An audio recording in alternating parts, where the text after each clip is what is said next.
और यकीन है कि ब्राह्मण आपके साथ थे, सतीश मिश्रा जी के साथ सारे ब्राह्मण आपके साथ चले गए थे, तो 2017 में आपके जो विधायक थे वो 19 क्यों रह गए?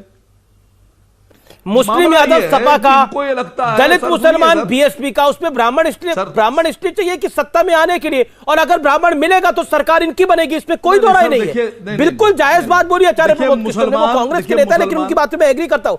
ब्राह्मण जिस तरफ चला जाएगा सरकार उसकी बन जाएगी। सुनिए, बोलिए असीम वकार। मैंने तो कहा ना, बहुजन समाज पार्टी के पास सर 2007 से ताकत बढ़ी, 2007 के बाद से आपका नारा चेंज हुआ ब्राह्मणों को लेकर। तो अगर आपके साथ ब्राह्मण था और ब्राह्मण की इतनी ताकत थी और ब्राह्मण सरकार बना सकता था, तो आप 2012 में कम क्यों हो गए? ठीक है, जवाब सुदीन बोधरिया से। अब जवाब ले लेते हैं असीम भाई।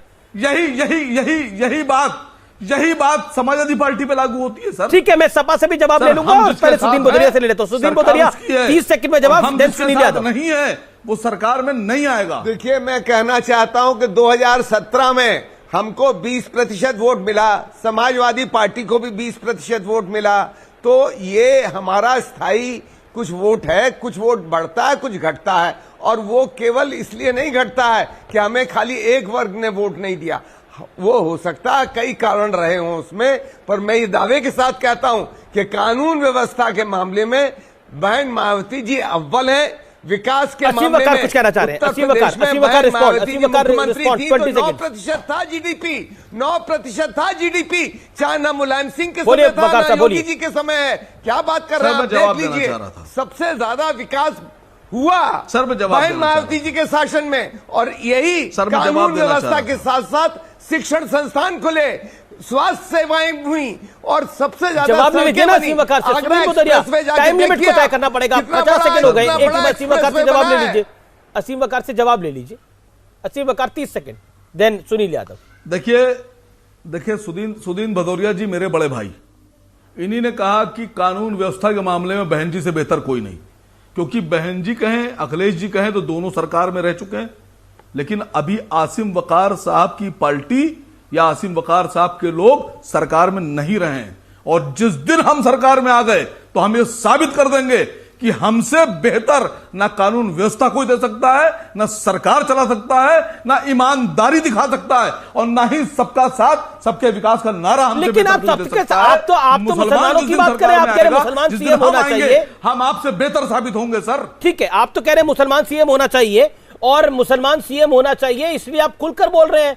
मैंने तो आपको बोला आपको ब्राह्मणों का वोट नहीं चाहिए, आपने बोला मैं अपनी कौम की बात करता हूं,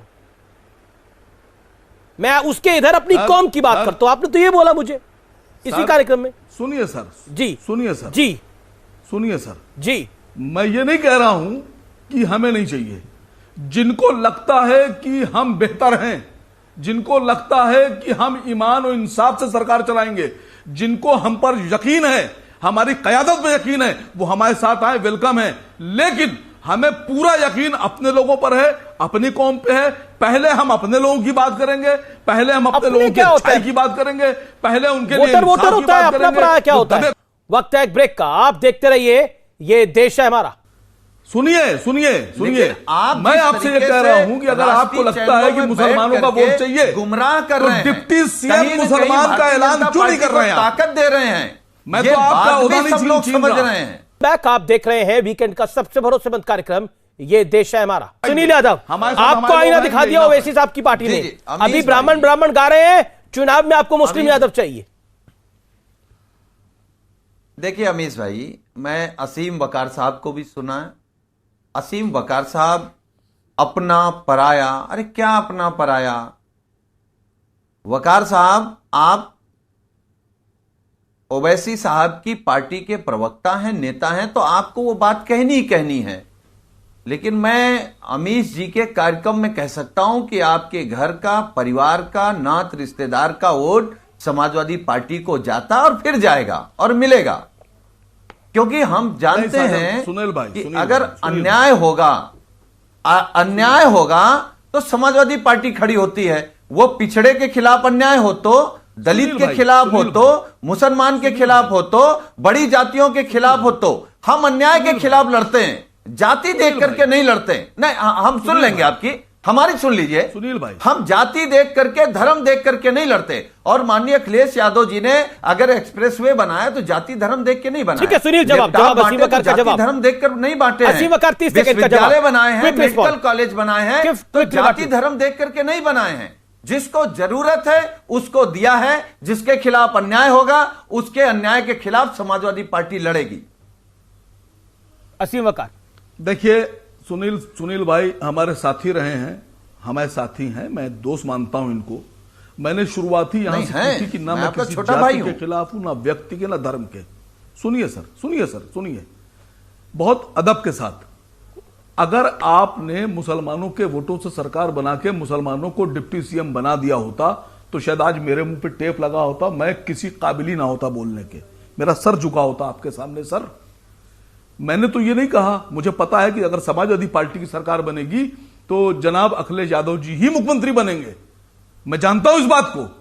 तो मैं तो नहीं कह रहा हूं आप ना बनिए, मैंने तो इतराज भी नहीं किया। मैं जानता हूं अगर बहुजन की सरकार बनेगी तो बहन मायावती जी ही बनेंगी। अगर हम अखिलेश यादव जी के, मैं तो आप दोनों से कह रहा हूं, लड़ रहे हैं, उनके चेहरे पे चुनाव लड़ रहे हैं, वो हमारे नेता हैं, वही हमारे मुख्यमंत्री होंगे। सुनिए सर, सुनिए आप मैं आपसे ये कह रहा हूं कि अगर आपको लगता है कि मुसलमानों का वोट चाहिए, गुमराह कर रहे हैं, डिप्टी सीएम मुसलमान का ऐलान क्यों नहीं कर रहे हैं? ताकत दे रहे हैं। मैं तो आपका ओहदा नहीं समझ रहे हैं। मैं तो अपने लोगों के लिए ओहदा मांग रहा हूं सर। आप हमारे लोगों को ओहदा देने पे आप राजी नहीं है सर? आप राजी नहीं है मुसलमानों को डिप्टी सीएम बनाने पर? मैं तो संविधान पे भरोसा नहीं है क्या? आप वही बात कर रहे हैं जो भारतीय जनता पार्टी बात करती है। भरोसा है तो आप में भारतीय जनता पार्टी में फिर क्या अंतर रह गया? आपको अरे वो हिंदू की बात करके उनको परेशान कर रहे हैं, आप मुसलमान की बात करके उनको परेशान कर रहे हैं। नहीं, आप उनकी तरक्की चाहते हैं कि नहीं चाहते? नहीं, तो ये बताइए क्या कि नहीं मुसलमान को रोजगार मिले? आप चाहते कि नहीं मुसलमान को सुरक्षा मिले? सर आप चाहते कि नहीं मुसलमान यादवों को बनाए, मुसलमान पढ़े, मुसलमान तरक्की करे, गरीबी से उभर के आए, या केवल सियासत करके आपके पीछे सर गुमराह हो जाए? पॉलिटिकल एम्पावरमेंट कौन सा रास्ता दिखाना चाहते हैं आप? नहीं सर, नहीं। जौहर विश्वविद्यालय किस पार्टी की सरकार में बना? सुनिए सर, आजम साहब ने इतना बड़ा विश्वविद्यालय अगर खोला तो एक तरफ भारतीय जनता पार्टी परेशान कर रही और दूसरी तरफ आप गुमराह कर रहे हैं, तो कौन धोखा दे रहा है? सर पार्टी के समय का सामाजिक परिवर्तन ये बना कि मुसलमान पढ़ सके, तरक्की कर सके, सुन रहा हूं, अब आप तो पता नहीं क्यों आपको डर रहे दर्द हो रहा है? नहीं, हम डर नहीं रहे। सामाजिक आप हमारे अपने हैं और हम नहीं डरते आपसे। की पहली शर्त, आपको लगता है कि हम आपके नहीं हैं। सुनिए सर, सुनिए, सामाजिक परिवर्तन और सामाजिक न्याय की पहली शर्त सत्ता परिवर्तन है।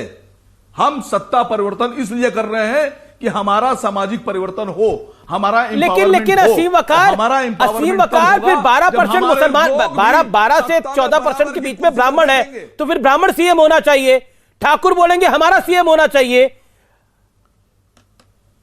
जो बनिए हैं वो बोलेंगे हमारा सीएम होना चाहिए। क्या करेंगे आप? तो सब बोल रहे हैं सर, तो फिर ऐसे दुकान चल गई पूरी है। हमसे तकलीफ क्यों है? कमाल की बात है ना। तो फिर तो मुसलमान सीएम होना चाहिए। तो मैंने तो नहीं कहा, ऐसा नहीं होता ना। ओके सर, अगर हम जीत के आते हैं, अगर हम जीतेंगे और हमारे हाथ में सत्ता की चाबी होगी, प्रेम शुक्ला, तो मुख्यमंत्री मुसलमान ही बनेगा सर, हम नहीं बनाएंगे। प्रेम शुक्ला, ब्राह्मण की पैरोकारी हो रही है, लेकिन दलित मुसलमान भी चाहिए, मुस्लिम यादव भी चाहिए। यानी कुल मिलाकर ये डायरेक्ट अटैक आप पे है।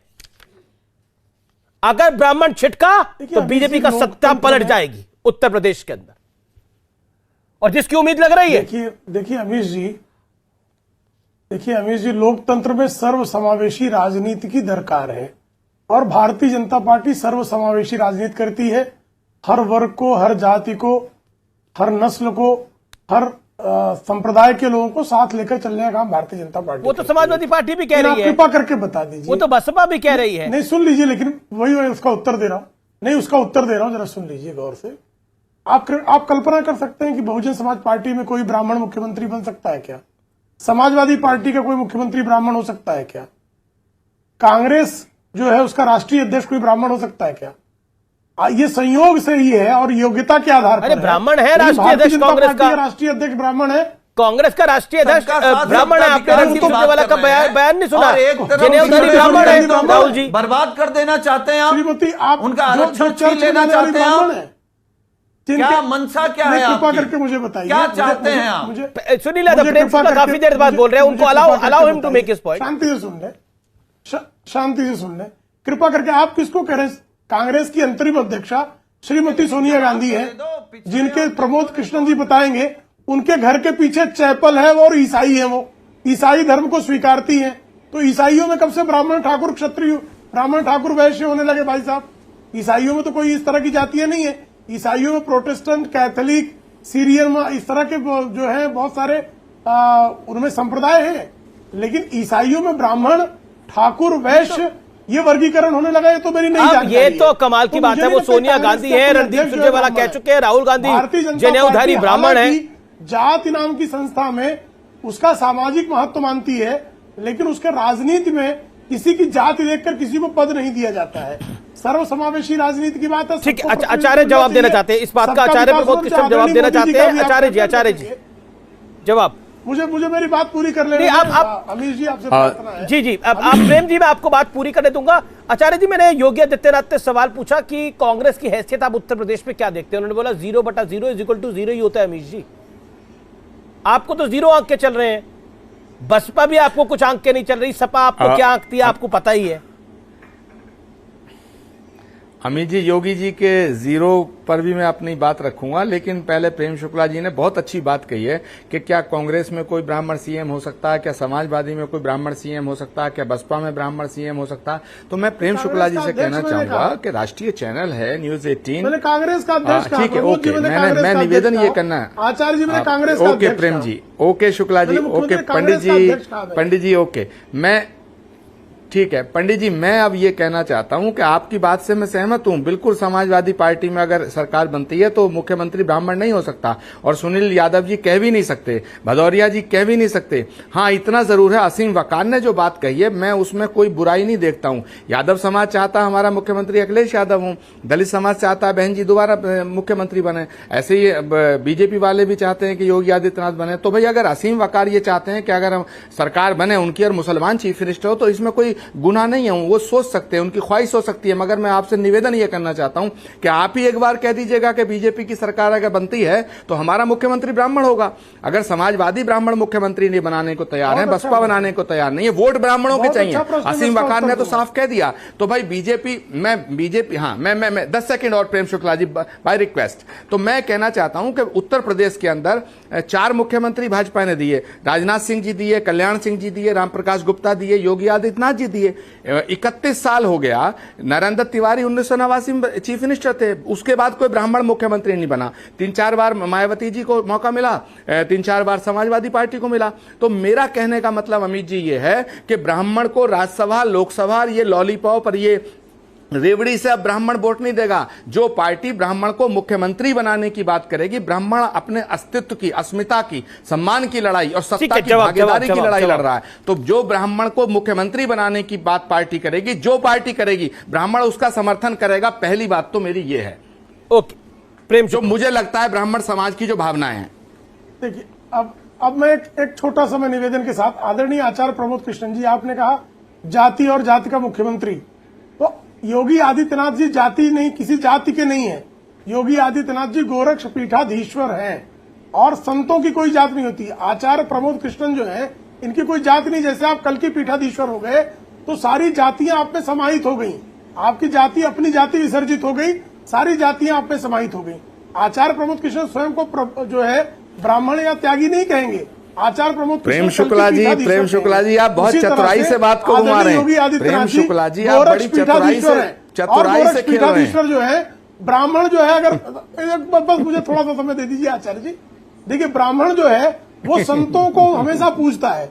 ब्राह्मण जो है, जो भी संत हैं, वो चूंकि जाति विसर्जित कर चुके होते हैं, तो सारा ब्राह्मण समाज जो है वो संतों की पूजा करता है। तो हम तो जो ब्राह्मण जिसको पूजता है, जिस गोरक्ष पीठ में विश्वास रखता है, आस्था रखता है, और सारी जातियां जिसमें आस्था रखती हैं, ऐसे सर्व जातियों का प्रतिनिधित्व करने वाले योगी जी जो है उनको हमने मुख्यमंत्री बनाया है। आपकी पार्टी कांग्रेस आचार्य प्रमोद कृष्णम योगी आदित्यनाथ को योगी आदित्यनाथ नहीं कहती, अजय बिष्ट कहती है। क्या आपको लगता है कि इससे बड़े सारे ब्राह्मण खुश हो जाएंगे, इससे आपसे पिछड़ा समाज खुश हो जाएगा किसी योगी को अगर उसके नाम से बुलाया जाएगा तो? देखिए अमीश देवगन जी, अगर कोई इस तरह की बात करता है तो मुझे नहीं लगता कि मैं व्यक्तिगत रूप से इस बात से सहमत हूं।